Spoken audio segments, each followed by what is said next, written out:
tous les téléspectateurs, les auditeurs. Donc tey point de presse bi c'est pour joxe suñu point de vue, joxe la position du parti par rapport à l'actualité. Actualité bi xam ngeen ko moo jëm ci session extraordinaire bu nga xam ne moo ngi en cours au niveau de l'Assemblée nationale. Moo jëm ci également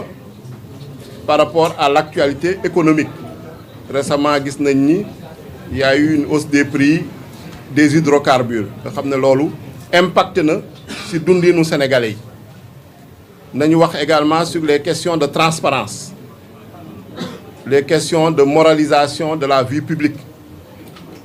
question wu bonne gouvernance yi nga xam ne nu ngeen ko xamee parti Pastef depuis sa création en 2014 ba léegi dafa nekk jël ay positions sur ces questions là, jël ci ay positions yu am solo mu nekk des engagements devant les Sénégalais. Et à chaque élection bu ñu dem rek mu doonoon ay promesses électorales wala ñu dugal ko suñu programme. Muy 2017 avec les élections législatives avec le président Ousmane Sonko, 2019 encore, 2022 élections yi ñu fa def yëpp, 2024 mooy élection présidentielle ak élection législative bu mujj. Gis nañ nag ni le groupe parlementaire Pastef les Patriotes taxawaay bu mu am au niveau de l'hémicycle, sénégalais yi jox ko une très forte majorité avec 130 députés. Taxawaay bu mu ci am par rapport ak sañ-sañu assemblée nationale. Ñëpp xam ngeen ne assemblée nationale sañ-sañam yi mooy voter les lois, contrôler l'action du gouvernement, évaluer les politiques publiques. Le groupe parlementaire Pastef à l'Assemblée nationale, que ce soit sous la conduite du président El Malick Ndiaye, ak depuis le mois de mai avec l'avènement du président Ousmane Sonko, xam ne moo jiite Assemblée nationale bi, taxawaay boobu nañ ci am di initier ay loi, mooy proposition de loi yi, di également accompagner l'exécutif ci initiative des lois, di voter loi yi, muy projet de loi yi, di contrôler l'action du gouvernement et di évaluer les politiques publiques. Loolu nag muy groupe parlementaire bi soo gisee démembrement ci parti Pastef la te parti Pastef ñëpp xamee nañ ko parti boo xam ne ñun suñu marqueur mooy ni politique nekkul en contradiction avec l'éthique, politique nekkul en contradiction avec la vérité, politique nekkul en contradiction avec la vertu. Politique dañ ko daf loo xam ne maanaam jaamu yàlla la tamit. Du ñu am taxawaay benn taxawaay ci opposition bi ba Sénégalais yi fal ñu ñëw yegg pouvoir soppeeku. Gis nañ nag am na ñoo xam ne suñu biir lañu nekkoon tey ñu jël seen distance dam créer leneen. Ñoom gis nañ ni soppeeku nañ, gis nañ ni ñoo ngi renier seen engagement, mais ñun lu ñu jàpp mooy ni engagement yu ñu jëloon démb moom la ñuy jëmmal tey fu ñu munti nekk, qu'on soit dans l'exécutif, qu'on soit dans le législatif, wala suñu dénkee ay ndombal tànk au niveau local dans les collectivités territoriales. Donc loolu nañu xamee Pastef te si loolu nañuy continuer, si loolu nañuy wéy. Loolu nañuy gën a enraciné wu si loolu nañuy gën a dëgër te gis nañ ni jig nañu te gis nañ ni sénégalais yi également ñoo ngi ñu siy topp. Tey soo xoolee au niveau de la vente des cartes en tout cas suñu objectif ñu fixé woon atteindre nañ ko largement. Dañ ci dellu si waat sous peu pour vraiment communiquer par rapport ak opération boobu. Su ma delluwaatee si groupe parlementaire Pastef les Patriotes wax nañ ko ñoo ngi jël ay initiatives. Ci ay proposition de loi jël nañ fi proposition de loi modifier le code électoral article L29 L30. Plus récemment jël nañ fi proposition de révision constitutionnelle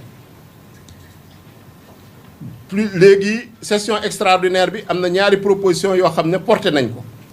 muy benn proposition de révision de l'article 37 de la Constitution ci wàllum déclaration de patrimoine président de la République ak beneen proposition de loi sur le régime juridique des crédits spéciaux yaakaar naa ni sama collègue yi dinañ ci delluwaat muy Amadou Ba sur la déclaration des patrimoines ci crédits spéciaux yi Guy Marius Sagna dina si dellu si waat mais luñ ci seetlu mooy ni saa yu ñu jëlee initiative yooyu rek exécutif bi day def lu ñuy naan obstruction mooy maanaam naka lay fexe ba bloqué ñu pour que initiative yooyu bañ a sotti fu ñu koy jaarale nag souvent dañuy naan procédure wala ay saisine conseil constitutionnel mais loolu prétexte la rek mais day fekk ni divergence yu ñuy am c'est des divergences de fond mooy maanaam ñun lu ñu bëgg mooy mbir yi leer transparence doxal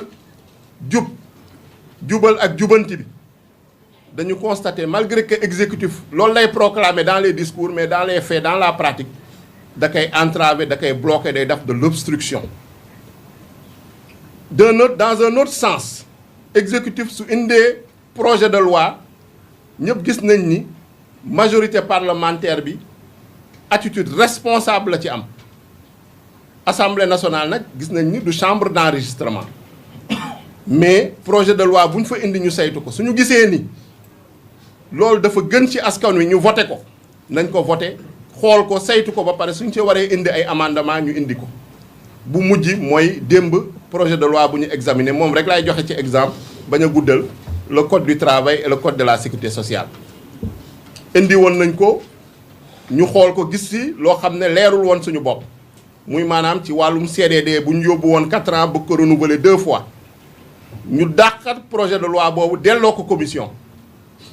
buñ ko indiwaatee ci session extraordinaire bi majorité bi ñu indi amendement ci CDD bi delloowaat ko 2 ans ñu renouvelable une seule fois nga xam ne loolu la centrale syndicale yi bëgg loolu la travailleur bëgg ñu forcer gouvernement bi mu accepter loolu malgré que ñoom amoon nañ beneen position donc taxawaay boobu la ab assemblée nationale groupe parlementaire Pastef am mu am ay innovation yu rëy yu mel ni congé maternité jëlee ko 14 semaines yóbbu ko 18 semaines ak yeneen code de la sécurité sociale tamit avec étendre l'assurance maladie obligatoire étendre l'assurance médicale ci ay professions yoo xam ne notamment secteur informel bi artisan yeeg agriculteurs yeeg mu doon ay avancées yu rëy loolu yëpp intérêt sénégalais yi nañ ciy jiital suñu waxee également ci yeneen projet yoo nga xam ne war nañ ko saytu suba mooy la loi sur le numérique boobu tam projet de loi la waxtaan nañ cee gouvernement bi en commission suggéré nañ leen ay amendements pour ñu améliorer texte bi su weesoo loolu y a le contrôle de l'action du gouvernement ñëpp gis nañ initiative yu nga xam ne jël nañ ko pour créer ay commission d'enquête parlementaire commission d'enquête parlementaire yi bu ñu tuddee yenn thèmes yi yu mel ni foncier lotissement domaine public maritime yu mel ni un projet un ordinateur yu mel ni patrimoine bâti de l'État yu mel ni licence de pêche exonération fiscale ak abandon recette loolu yëpp gis nañ ni ñu nekkee beneen boor bi am na ñu mu tiital ñu yaakaar ne dañ ko diriger contre ay personnes ñu leen di dalal seen xel Assemblée nationale dina def liggéeyam ba mu mot sëkk amul benn commission d'enquête parlementaire ba nga xam ne dañ ko diriger contre des personnes mais lu ñu constitution bi may lu ñu suñu règlement intérieur may ay sujets yu nga xam ne dafa soxal sénégalais yi moom nañu bëgg a leeral te incha allah su neexee yàlla loolu yëpp dina leer donc di wax rek au niveau de l'Assemblée nationale groupe parlementaire Pastef les Patriotes taxaw na tem pour sénégalais yi mandat bu ñu jox ñu doxal ko conformément à la constitution et au règlement intérieur muy voter des lois contrôler l'action du gouvernement de manière responsable mais sans compromis sans compromission et évaluer les politiques publiques évaluation des politiques publiques boobu ñoo ngi ci tamit mais gis nañ ci am na lu bëre jàppoon nañ ni su fekkoon ni exécutif seetuñu intérêt benn personne seetuñu mooy maanaam luñ initiative bi jël nañ ko parce que dafa war a neex président de la république jàpp nañ ni am na yu bëri duñ ko bloqué nañ ko bàyyi mu jàll parce que intérêt sénégalais yi la intérêt général la te du loo xam ne tey dañ ko diriger contre une personne parce que jàpp nañ ñun 2029 incha allah su neexee yàlla ñun ñoo fi toog avec le président Ousmane Sonko donc loi yooyu suñ ko jëlee tey si ñun lay ñëw dal dañ koy appliquer suñu bopp donc loolu nañ ko bàyyi xel ñuy ñaan nag ñëpp jiital vraiment intérêt sénégalais yi parce que loolu moo ñu soxal donc tey nañu discuter ci loolu yëpp naa may sama collègues yi yu fi toog tey frères et sœurs de parti yi suñu frère Birame Souleye dina ñëw wax ci wàllum énergie bi wàllum carburant bi suñu yaay Aïda Mbodj la présidente Aïda Mbodj dina dellu waat également sur la question de la moralisation de la vie publique Guy Marius Sagna wax ci loi portant régime juridique des crédits spéciaux Amadou Ba wax ci la loi sur la déclaration de patrimoine nga xam ne moo ko initié et Ngagne Demba Touré également dellu si ces questions là notamment sur les questions juridiques yaakaar naa ne ñu jeexalee sur la question des élections la question électorale ju soog a conclure point de presse bi jërëjëf donc